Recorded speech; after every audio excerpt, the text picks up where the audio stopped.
বন্ধুসকল নমস্কাৰ গ্ৰহণ কৰিব। আপোনালোকে সকলোৱে জানে আমাৰ 108ৰ কৰ্মচাৰীসকলে ইউনিয়নৰ ফালৰ পৰা এটা আন্দোলনৰ কাৰ্যসূচী গ্ৰহণ কৰিছিল।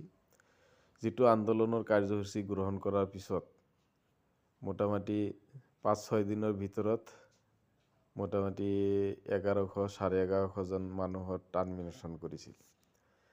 তাৰপিছত মই প্ৰথম অৱস্থাত যদিও ষ্ট্ৰাইক কৰাৰ যি মানসিকতা, ষ্ট্ৰাইক কৰাৰ যি সমৰ্থন, সেই সমৰ্থনত মই নাছিলোঁ যদিও তথাপিও গোটেই অসমৰ ইউনিয়নৰ যি ব্যক্তিসকল আছিল তেখেতসকলৰ সিদ্ধান্তক সন্মান জনাই মই আন্দোলনত গৈছিলোঁ। যোৱাৰ পিছত মই এটা বস্তু সকলো সময়তে লক্ষ্য কৰিছিলোঁ, সেইটো হ'ল আমাৰ আন্দোলন যোনেই নকৰক, এয়া 108ৰ আন্দোলন হওক বা বিভিন্ন বিভাগৰে আন্দোলন হওক, মেইন কথা হ'ল আন্দোলনকাৰীয়ে কেতিয়াও কাকো ন্যায় দিব নোৱাৰে। আন্দোলনকাৰীয়ে অন্যায়, অবিচাৰ, তেখেতসকলৰ ওপৰত হোৱা শোষণ, তেখেতসকলে পাব লগা প্ৰাপ্যৰ বিষয়ে চৰকাৰ তথা সমাজৰ ওচৰত কথাবিলাক প্ৰকাশহে কৰিব পাৰে। কিন্তু আন্দোলনকাৰীয়ে কেতিয়াও সেইবিলাক বাস্তৱত ৰূপায়িত কৰিব নোৱাৰে।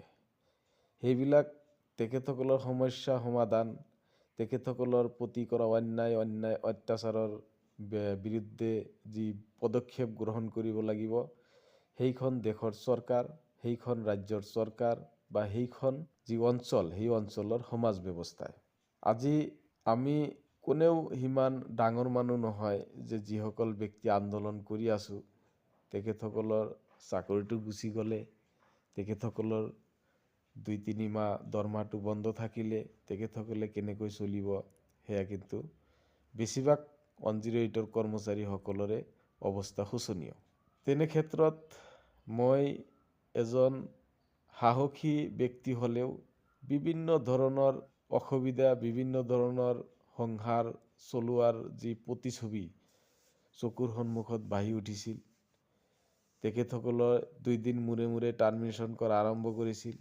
চৰকাৰখনেও চকুমুদা কুলিৰ ভাও ধৰি বহি আছিল, যাৰ বাবে উপায়হীন হৈ মই আন্দোলনৰ পৰা গুচি আহিলোঁ। গুচি আহি পেলাইও মই কিন্তু বেলেগে কেনেকৈ কি কৰিছে মই নাজানো। মই এজন স্পষ্টবাদী ব্যক্তি। স্পষ্টবাদী ব্যক্তি হিচাপে মই যেতিয়াই মই জইন কৰিছোঁ তেতিয়াই মই ফেচবুকত গোটেই ছ'চিয়েল মিডিয়াত মই প্ৰকাশ কৰিছিলোঁ মোৰ মনৰ বক্তব্যখিনি। মই প্ৰকাশো কৰিছিলোঁ, মই তেতিয়া আহ্বানো কৰিছিলোঁ যে সকলোৱে আন্দোলন এৰি গুচি আহক, কাৰণ চৰকাৰ পক্ষই আমাৰ কথা শুনা নাই। যিয়ে আমাক ন্যায় দিব তেখেতসকলে আমাৰ কথা শুনা নাই। গতিকে আমি উপায় নাই, আমি এতিয়া আমাৰ মাক দেউতাক নথকা মানুহৰ নিচিনা হৈ গৈছোঁ। গতিকে যাৰ যাৰ জীৱন, যাৰ যাৰ যি সামাজিক অৰ্থনৈতিক সমাজ ব্যৱস্থা টিকি থাকিবলৈ যেনেকৈ আমি আগবাঢ়িব লাগিব, ঠিক তেনেকৈ আগবঢ়াটো উচিত। এই কথাখিনি সন্মুখত ৰাখি মই সকলোকে আহ্বান কৰিছিলোঁ, আৰু মই এটা কথা তেতিয়াও কৈছিলোঁ, এতিয়াও কওঁ যে আমি যিসকল আন্দোলন কৰিবলৈ গৈছিলোঁ সেইসকলৰ সকলো ব্যক্তিৰেই সমান ভুল আছিল। তাৰ ভিতৰত কেৱল 1100 জন মানুহক যে টাৰ্মিনেশ্যন কৰিছে, সেইখিনি মই তেতিয়াও কৰজোৰে অনুৰোধ কৰিছিলোঁ জীৱিকে যে আপোনালোকে তেখেতসকলে ঘূৰি আহিলে টাৰ্মিনেশ্যনকেইটা উঠাই দিব লাগে, কাৰণ তেখেতসকলৰ ভুল আৰু আমাৰ ভুল একেই আছিল। এতিয়া কোনোবাই মোক বেয়া পাব পাৰে, কিন্তু মই সঁচা কথাখিনি তেতিয়াও কৈছিলোঁ, এতিয়াও কৈছোঁ। কিন্তু যি কি নহওক, এতিয়ালৈকে আজি প্ৰায় 1 মাহ হৈ গ'ল আন্দোলনকাৰী যিসকল ব্যক্তি আছিল তেখেতসকলে ঘূৰি অহাৰ পিছতো JVK-EMRI যিসকল কৰ্তৃপক্ষ আছে তেখেতসকলে কেৱল আধা মানুহক টাৰ্মিনেশ্যন উঠাইছে আৰু বাকী আধা মানুহক টাৰ্মিনেশ্যন উঠোৱা নাই। এয়া বৰকৈ দুখৰ বিষয়, পৰিতাপৰ বিষয়। যিটো সঁচা সেইটো সঁচা, যেটো মিছা সেইটো মিছা, যেটো ভাল সেইটো ভাল মই কমেই, আৰু যেটো বেয়া সেইটো বেয়া মই কমেই। এতিয়া ট্ৰানমিশ্যন কৰা ব্যক্তিসকলক ট্ৰানমিশ্যন নুঠাৰ পিছতো আমাৰ 108 ইউনিয়নৰ ফালৰ পৰা বাৰে বাৰে চৰকাৰক অনুৰোধ কৰা হৈ আছে। বিভিন্ন সময়ত GBK-MRIক অনুৰোধ কৰা হৈ আছে, কিন্তু কোনো পক্ষেই অনতিপলমে এই সমস্যাটো সমাধান কৰাৰ কোনো অগ্ৰণী ভূমিকা পালন কৰা নাই বা দেখিবলৈ পোৱা নাই। এতিয়া সঁচাকৈয়ে পৃথিৱীখনৰ কথা বাদ দিলেও আমাৰ অসমত ন্যায় দিয়া মানুহ নাই নেকি? আমাক কোনোবাই অন্যায় কৰিব, আমাক কোনোবাই অত্যাচাৰ কৰিব, আমাক কোনোবাই শোষণ কৰিব, সঁচাকৈয়ে আমি সেই শোষণৰ বিৰুদ্ধে মাত মাতিব নোৱাৰিম নেকি? আমি সঁচাকৈয়ে আমাৰ অভিভাৱক নাই নেকি? আজি বিভিন্ন কথা মনলৈ আহি আছে। ইয়াক আকৌ সমালোচনা কৰাৰ কাৰণে মই ক'ব বিচৰা নাই। আজি যিসকল ব্যক্তি আন্দোলনত গৈছিল, হয় প্ৰত্যেকজন ব্যক্তিকে ট্ৰানমিশ্যন কৰিব লাগিছিল, নহ'লে যিকেইজনক ট্ৰানমিশ্যন কৰিছে তেখেতসকলক ইমান দিনৰ ভিতৰত গোটেইকেইজন ট্ৰানমিশ্যন কৰা ব্যক্তিক ট্ৰানমিশ্যন উঠাই পেলাই চাকৰিত জইন কৰিবলৈ দিব লাগিছিল মোৰ মতে। কিন্তু এতিয়ালৈকে দেখা যায় বহুত ল'ৰাই চাকৰিত জইন কৰিব পৰা নাই। তাৰ উপৰিও GBK-MRI কৰ্তৃপক্ষই দেখা যায় বিভিন্ন ধৰণৰ নিয়ম নীতি, মানুহক এমপ্লয়ীসকলক বিভিন্ন ধৰণৰ মানসিক টৰ্চাৰ কৰাৰ যি পৰিকল্পনা, যিদৰে কৰিব পাৰি, কোনোবা ঠাইত গাড়ী এটা বেয়া হৈছে, সেই ঠাইত এটেণ্ডেঞ্চ EMIৰ জৰিয়তে দিয়া হয়, কিন্তু EMI জনে এটেণ্ডেঞ্চ কেতিয়াবা নিদিয়াৰ ফলত সেই গাড়ীৰ আণ্ডাৰত থকা EMT বা পাইলট এজনক ট্ৰেন্সফাৰ দিয়া হৈছে। এইটো সহজভাৱে ক'ব পাৰি যে ট্ৰেন্সফাৰ দিছে, তেখেতসকলে যিকোনো ঠাইত চাকৰি কৰিব লাগিব, ডিউটি কৰিব লাগিব, গতিকে বেলেগ ঠাইত দিছে, সেইটো কি অসুবিধা হ'ল?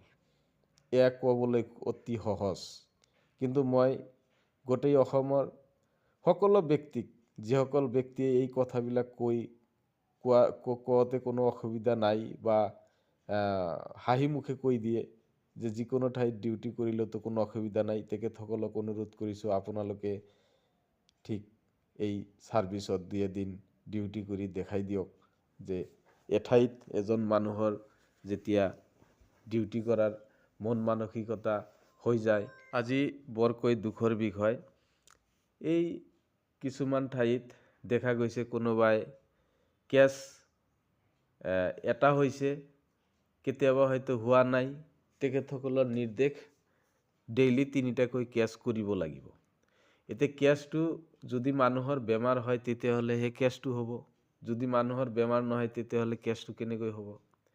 এই যে ধৰণৰ যিটো মানসিক টৰ্চাৰ, এজন মানুহে এটা গাড়ী কেছত বিজি আছে, তাতে এটা কেছ আহিছে, অহাৰ পিছত তেখেতে কৈছে মোৰ গাড়ীটো বিজি আছে, তেতিয়া 3-4 দিন পিছত সেইটো এটা ইস্যু বনাই যে সিহঁতে কেছ ডিনাই কৰিছে, ডিনাই কৰাৰ কাৰণে তেখেতক ট্ৰেন্সফাৰ দিয়া হ'ল। আজি আত্মপক্ষ সমালোচনাৰ সুযোগ দিয়া নাই। GBK-MRI, মোৰ কথা হ'ল কোনোবা ব্যক্তিয়ে যদি ভুল কৰিছে তেখেতক কল কৰক, তেখেতক সোধক যে তোমাৰ এইটো ভুল কিয় হ'ল। ব্যক্তিগতভাৱে মই নিজে এটা গাড়ীত ডিউটি কৰি আছোঁ, সেই গাড়ীটো আপোনাৰ 20-25 দিন হৈ গ'ল ৱৰ্কশ্বপত আছে। ৱৰ্কশ্বপত থকা অৱস্থাত EMI ছাৰে মাজে মাজে বিভিন্ন গাড়ীত আমাক ডিউটি দিছে, মই যিকেইটা কৰিব পাৰিছোঁ, মই দূৰৰ ল'ৰা হিচাপে সেইকেইটা কৰিছোঁ। তাৰপিছতো যিকেইটা কৰিব পৰা নাই, তেতিয়াতো মই আমাৰ যিটো গাড়ী ৱৰ্কশ্বপত আছে সেই গাড়ীৰ নাম অনুযায়ী মই EMI ছাৰক এটেণ্ডেঞ্চৰ কাৰণে মেছেজ দিছোঁ। তেখেতে মেছেজ দিছে, তেখেতে এটেণ্ডেঞ্চ দিছে নিদিছে সেইটো মই নাজানো, কিন্তু অফিচৰ পৰা মোৰ বিৰুদ্ধে ট্ৰেন্সফাৰৰ অৰ্ডাৰ আহিছে, ট্ৰেন্সফাৰ লেটাৰ আহিছে। মই আমাৰ GBK-MRIৰ মেইন মানুহ যি কনকান্ত সিনহা, তেখেতক কমচে কম 15ৰ পৰা 20 বাৰ কল কৰিছোঁ, তেখেতে ৰিচিভ নকৰে। এই যিটো মানে মই এতিয়া ক'বলৈ বাধ্য হৈছোঁ যে কোনোবা মানসিক ৰোগীয়ে যেন জীৱিকে EMRI-টো চলাই আছে। মই গতিকে গোটেই জীৱিকে EMRI অসমৰ যিসকল ওপৰ মহলৰ ব্যক্তি আছে তেখেতসকলক অনুৰোধ কৰিছোঁ, আপোনালোকে দয়া কৰি জীৱিকে EMRI-ৰ যি মেনেজমেণ্ট আছে এই মেনেজমেণ্টৰ একদম ওপৰৰ পৰা তললৈকে সকলোৰে যিটো মানসিক যি চাৰ্টিফিকেট, তেখেতসকলৰ মানসিক ৰোগ থকাটো মোৰ 100% মানে এটা ধাৰণা হৈছে, বহুকেইজনৰ কিজানি মানসিক ৰোগ আছে। গতিকে মই ভাবোঁ কিছুমান ব্যক্তিৰ আপোনালোকে মানসিক চাৰ্টিফিকেট লোৱাৰ কাৰণে এটা চেষ্টা কৰক। তেখেতসকলে যে মানসিকভাৱে সুস্থ, এই চাৰ্টিফিকেটটো যাতে তেখেতসকলে ডক্টৰৰ পৰা লৈ পেলাই জীৱিকে EMRI-ৰ কৰ্তৃপক্ষক দিয়ে, তাৰপিছত তেখেতসকলক মেনেজমেণ্টত বহাই দিয়ক। এয়া মোৰ অনুৰোধ থাকিল। আৰু যিদৰে বিভিন্ন সময়ত বিভিন্নজনক ট্ৰেন্সফাৰ, বিভিন্নজনক বিভিন্ন ধৰণে আপোনাৰ মানসিক অশান্তি দি আছে, এয়া কিন্তু এটা সময়ত বিস্ফোৰণ হ'ব। এটা সময়ত জীৱিকে EMRI ক্ষতি হ'ব, এইটো মোৰ 100% বিশ্বাস। আজি মই আকাৰ ইংগিতত এটা কথাই ক'ব বিচাৰিছোঁ, ঘোঁৰা এটা যদি বান্ধি পেলাই তেখেতক ঘোঁৰাটোক যদি আপুনি চাবুকেৰে পিটিয়ে যে দৌৰা, ঘোঁৰাই কিন্তু কেতিয়াও দৌৰাব নোৱাৰে। গতিকে হাত ভৰি বান্ধি পেলাই কোনো মানুহক দৌৰাবলৈ দিলে বা কিবা কৰিবলৈ দিলে তেতিয়া কেতিয়াও কৰিব নোৱাৰে। গতিকে মই আকাৰ ইংগিতত কথাখিনি ক'লোঁ। যদি আপোনালোকৰ ইয়াতকৈ আৰু বেছি ভালকৈ বুজাই দিব লাগে তেতিয়াহ'লে মই প্ৰস্তুত আছোঁ, কিন্তু সেইটো প্ৰথম অৱস্থাত মই বিচাৰিছোঁ জীৱিকে EMRI-ৰ ওপৰ মহলৰ মেইন মানুহ যিজন আছে তেখেতে মোৰ লগত যদি মানে অৱহেলা নকৰি যদি মোৰ লগত যোগাযোগ কৰে, মই সকলোখিনি কথা তেখেতক বুজাই দিয়াৰ কাৰণে চেষ্টা কৰিম। এইখিনি মোৰ আজিৰ ফেচবুকৰ জৰিয়তে মই গোটেই ছ'চিয়েল মিডিয়াত প্ৰকাশ কৰিলোঁ। আৰু শেষত সকলোকে অনুৰোধ কৰিছোঁ, জীৱিকে EMRI তথা চৰকাৰ, আপোনালোকে দয়া কৰি এই যিসকল ব্যক্তিয়ে আন্দোলন কৰিবলৈ গৈ টাৰ্মিনেশ্যন হৈছে, সেই ব্যক্তিসকলক অনতিপলমে ৰিজইনিং দি, আৰু যিসকল ব্যক্তিক এনেই অনাই বনাই কোনো দোষ নোহোৱাকৈ বিভিন্ন ঠাইত ট্ৰেন্সফাৰ দিছে, সেই ট্ৰেন্সফাৰবিলাক ষ্টে কৰি আগৰ ঠাইত জইনিং দি এটা সুস্থ পৰিৱেশ জীৱিকে EMRI-য়ে গোটেই 108-ৰ যিসকল এমপ্লয় আছে, EMT পাইলট, তেখেতসকলক দিব বুলি মই আশা ৰাখি মই মোৰ আজিৰ বক্তব্য সামৰণি মাৰিছোঁ। ধন্যবাদ। জয় অসম।